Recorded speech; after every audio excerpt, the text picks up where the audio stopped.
Now, as you guys may know, we are at the halfway point of the 2021 season, and things are starting to heat up. The standings are starting to take shape, the playoff race is starting to heat up, and teams are finally starting to hit their stride. I mean, we see some surprising teams turn their franchise around like the Knicks, the Hawks, and the Suns. And we've seen some teams disappoint like the Mavericks, the Celtics, and the Heat. But nonetheless, the season has had its fair share of exciting moments and storylines. But what if we picked out the 10 best teams in the NBA right now? Now, before we do that, please leave a like and subscribe if you haven't already. And feel free to have your little arguments in the comment section. I'm here for all of it. So without further ado, let's go. At number 10, we've got the Phoenix Suns. Now, you guys may be wondering, the Phoenix Suns at 10? What are you talking about? Well, let me explain why. Now, even though they're the second seed in the Western Conference, we still don't know how they're going to play in the playoffs. I mean, we've never seen Devin Booker play in the playoffs. Their team is super duper young, and the only two guys on their team with deep playoff experience is Jay Crowder and Chris Paul. Now, one thing that I can say that Phoenix has going for them is their shooting and wing and perimeter defense. Now, the addition of Chris Paul has definitely added a needed dimension of this team that they just simply did not have last year. Devin Booker had the ball in his hands almost the majority of every possession of last season. So they needed that extra guy to take the ball out of his hands who could not only shot create but play make for others. And the Jay Crowder addition was definitely a W too. You're adding a great 3-and-D wing who literally just got out of the finals last year and one of the most physical players in the NBA. But one thing that I do say that the Phoenix Suns do lack is that inside presence on defense. I mean, who are they going to have to go against the Nikola Jokic of the world, or the Anthony Davis, or the Kristaps Porzingis? DeAndre Ayton is definitely somewhat capable, but I do feel like they need a big upgrade at that position. Number 9, we got the Boston Celtics. Now, you guys may be surprised with this ranking, but just hear me out. Now, while the majority of the season the Celtics have not been very good, surprisingly they are the 5th seed right now behind the Atlanta Hawks. Now, I did say that they were kind of underwhelming, but that's due to the sole fact that we all thought that they would be a top 3 seed in the East. I mean, considering Jason Tatum and Jaylen Brown's long playoff experience and the development of those two, definitely should have propelled them to a higher seed than they already are. But I just feel like they've underachieved. I mean, they've lost some very winnable games to some teams that shouldn't have even been in a game with them. Now, I know in an NBA season, you're gonna lose some games to some teams that you should beat easily, but I mean, it's just consistently with the Celtics. I mean, whether it's just bad late game situations or chemistry or injury problems, they just haven't been able to put it together. But despite all that, they're still the 5th seed. Now, obviously, the big elephant in the room is obviously Jason Tatum and Jaylen Brown. I mean, when those two are on, they're on, and it's pretty scary.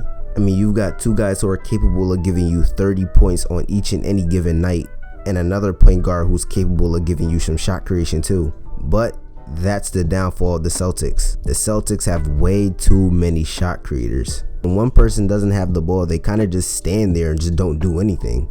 And the Miami Heat definitely exposed that in last year's finals. When put in a 2-3 zone, we saw the Celtics absolutely crumble because, once again, too many shot creators and not enough spot-up shooters. And another thing with this team is that there's no defensive presence inside.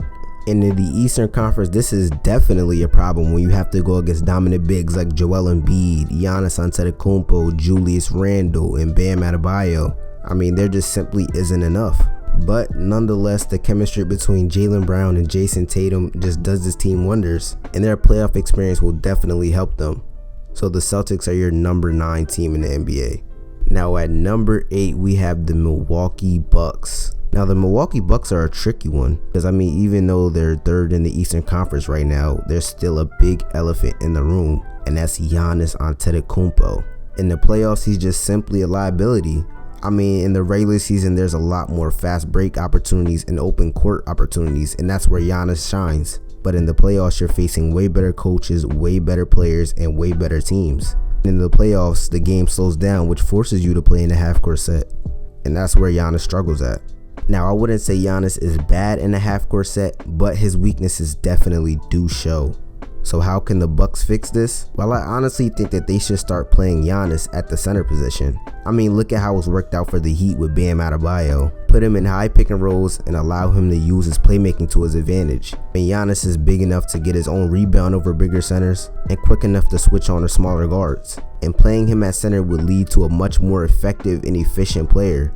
It will be harder for teams to exploit his weaknesses because he's playing at center. He's not going to be asked to play on the perimeter and take shots that he's not comfortable with and then forcing shots that he shouldn't be taking in the playoffs. So who would they run their offense through? Well, I think it should be Chris Middleton. I mean, this season he's giving you near 50-40-90 splits, also giving you 5 assists per game. And in the playoffs, he's shown you that he can elevate his game and not only help him, but his teammates. I mean, just look at what he did when Giannis went out last season in the playoffs against the Heat. They've got the pieces, they just have to know how to use them. Now, something I can say about the Bucks is that they're a really good interior defensive team. I mean, Giannis and Brook Lopez absolutely shut the paint down, but that comes with a huge con. And that's that Giannis is going to have to play more on the perimeter, which is just not good for your team in the playoffs. So just sub Brook Lopez out of the starting lineup and keep Giannis at center. Because not only is your offense getting better, but you're not really suffering anything on defense as Giannis is so good at protecting the paint and blocking shots. But overall, the Bucks are a really good team, but a couple tweaks to the style of play and lineups could really propel this team to a whole nother level. That's why the Bucks are at number 8. Now at number 7, I've got the Utah Jazz. Now once again, this is another surprising pick to most of you guys, since the Jazz are literally the best team in the NBA right now record-wise, but let me tell you guys why I have them this low. Now even though the Jazz are first in the NBA right now, there is a big glaring question to me, and that is who is going to be the second scorer.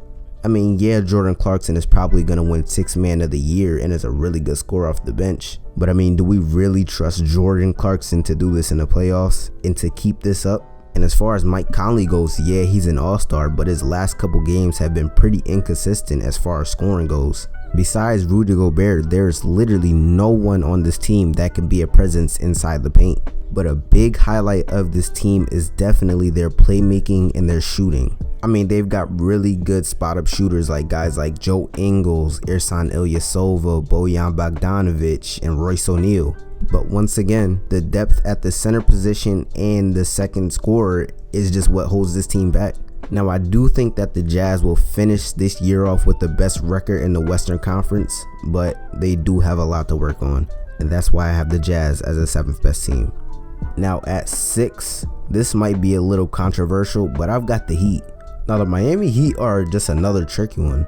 I mean, they've shown that they can win a lot of big games this season, but have lost a lot of ones that they should have won. I mean, the Miami Heat have a lot of things that you would want in a team. Defense, scoring, coaching, shooting. The Heat are one of the most well-rounded teams in the league. Now there is one glaring weakness that I would say the Miami Heat have, and that's just their health. I mean, one game it always seems like there's someone that's hurt. I mean, one game Jimmy Butler's hurt, then it's Bam, then it's Goran Dragic, then it's Victor Oladipo. I mean, they just can't stay healthy. And another big weakness that the Heat have is their center depth. I mean, besides Bam Adebayo, who can you comfortably play at center on that team? Now, whether you feel like that's a big weakness or not, depth is just simply one of the most important things when getting into the playoffs. I mean, if your team isn't built right, you simply just won't win. And that's why I have the Heat at the number 6 position. Now, cracking into the top 5, we have the Los Angeles Clippers. Now, the Clippers are one of the best teams in the league, and there's a reason for that. I mean, they've got 2 guys who will go down as some of the best two-way players of all time, in Kawhi Leonard and Paul George. They've got arguably the best pair of perimeter defenders in the league. They've got a lot of veterans with deep playoff experience. But why are the Clippers not higher? Why are they at 5? Well, simply it's because of their inconsistency and injury issues. And sometimes the inconsistency literally comes in the biggest moments. I mean, Paul George was literally made a meme last year because he couldn't perform in the playoffs. And chemistry is also a big problem with this team. Now, despite all of that, the Clippers are definitely one of the more deeper teams in the league. I mean, if you consider the fact that they just traded for Rajon Rondo and signed DeMarcus Cousins, I mean, that's a really big upgrade. Now, even though DeMarcus Cousins isn't what he used to be, he's still a capable body that can give you some crazy numbers off the bench. And ever since last season, we've been saying that the Clippers need playmaking badly. And they managed to do that while adding Rajon Rondo, while also trading Lou Williams to the Hawks. And in my opinion, that was a really big W because, like I said, they needed playmakers. A guy who could set the offense up, not only sacrifice his own stats, but make sure his teammates get theirs. And Rajon Rondo is the perfect player for that. Now that's why I have the Clippers at the number 5 spot.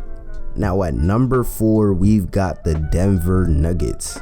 Now I know that Jamal Murray is out for the season, but just hear me out. Now, even though they did lose a big time scorer, and not only big time scorer, but a big time playoff performer, I don't really think it'll affect them this much. Now, they still got 2 really good playmakers in Monte Morris and Facundo Campazzo. And now that Jamal Murray's out, there's more possessions for Michael Porter Jr. to showcase his talent. Now, you've also got other scorers like Will Barton, Aaron Gordon, and Paul Millsap. Oh yeah, and not to mention, they literally have the leading MVP candidate, in my opinion, on their team in Nikola Jokic. Nikola Jokic has not only shown us that he can perform in the biggest moments, but he's also showed us that he can elevate his teammates in the biggest moments. I mean, he's giving you 26, 9, and 11 on 56% from the field for a big man. And not only that, but he's only getting better. Now with some pros, there's also some cons. And I think that this is probably one of the biggest cons of any team on this list. And their all-around defense is not very good.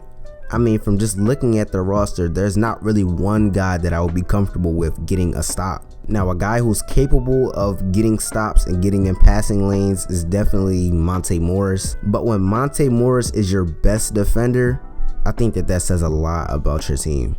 But other than that, the Nuggets are just stacked from top to bottom, and they're only getting better. So the Nuggets are the 4th best team in the league. Now at 3rd, we have the Philadelphia 76ers. Now Philly is 1st in the Eastern Conference and has the 2nd best record in the league. Now that's due to their exceptional team defense and improved coaching. And oh yeah, not to mention again, they have an MVP candidate on their team. Joel Embiid has improved his game so much, not only showing that he can be a leader, but also showing his dominance on the court, which we've been trying to get Joel Embiid to do for years now. And he's finally doing it. I mean, it's finally paying off and the results are definitely showing. And also Ben Simmons. I mean, Ben Simmons is probably leading the Defensive Player of the Year race, and it's not really a big surprise. I mean, Ben Simmons on each and every night is guarding the opposing team's best perimeter player and is doing a really good job at it. Now, one thing that I can say about this team that does scare me a little bit is definitely the playoffs. I mean, there are just way too many questions with this team. I mean, are they going to be able to stay healthy? Who's going to be the closer? How is Ben Simmons going to perform? How is Joel Embiid going to perform? There are just way too many questions. And not to mention that they've probably got one of the most unclutched coaches in the playoffs in Doc Rivers. I mean, Doc Rivers has shown to not be able to make any adjustments, and in the playoffs, it's all about adjustments. And not being able to make adjustments will definitely hurt a team like the 76ers. I mean, there's so much talent on this team, but how will it all mesh together? And that's why the Sixers are my 3rd best team in the league. Now, moving on to the top 2, I've got the Brooklyn Nets. Now, the Brooklyn Nets probably have the most talented big 3 of all time. And that big 3 consists of Kyrie Irving, James Harden, and Kevin Durant. And when they're all on the court together, they've shown to be unstoppable. I mean, they've got the highest scoring offense in the league, and that's without all of them playing at the same time. But there is one obvious glaring weakness that this team has, and that's the defense. There's not one player on this team that's even capable of stopping the other team's best player. Now, I will say that their big 3 is pretty underrated on defense, but it's not enough to stop another team's best player. I mean, we've seen them lose games simply because of their defense and miscommunication on that side. And another big weakness that this team has is health. I mean, is Kevin Durant gonna stay healthy? Is James Harden gonna be healthy? Is Kyrie Irving gonna play? Too many health concerns and too many character problems. Now, while I do think that the Nets do have what it takes to win the championship, I don't think they will. Now, while talent does matter, coaching matters just as much. I mean, if you look at any finals, in any finals, there's always been a Hall of Fame coach or a coach that's pretty close to being in the Hall of Fame. And I just don't know if Steve Nash is going to be able to do that with his first year with his team. But nonetheless, the Nets offense can be too much for most teams and sometimes offset their glaring weaknesses. But I don't think that'll be enough, because the number one team right now in the league is the Los Angeles Lakers. Now, the Lakers, just coming off of an NBA championship, had really high hopes this season. Started out really hot with the best record in the Western Conference and were pretty destined to go back to back. Now, I do see them going back to back, but there are some glaring problems with the team and this team's ability to stay healthy. Anthony Davis and LeBron James have been out for a really long time, and it's definitely hurt this team. But nonetheless, when the Lakers are healthy, they're the best team in the league. I mean, their ability to play any lineup in any style is an advantage. They can play big, they can play small ball, and once again, they can make adjustments on the fly. I mean, just look at last year. Against the Rockets, they played a much smaller lineup with that small ball, and in game 1, they got crushed because of the Houston Rockets small ball. But then they adjusted in game 2 by playing a smaller lineup with Anthony Davis at the 5 and LeBron at the 4, so that they can match up with the Rockets small ball. Those are the little things that matter the most, and that's why I think the Lakers are the best team in the league right now. Now, if you did enjoy this video, please leave a like and subscribe. My Discord and all my social links will be down below in the description, so make sure to give that a look. More videos on the way, and without further ado, all I gotta say now, peace.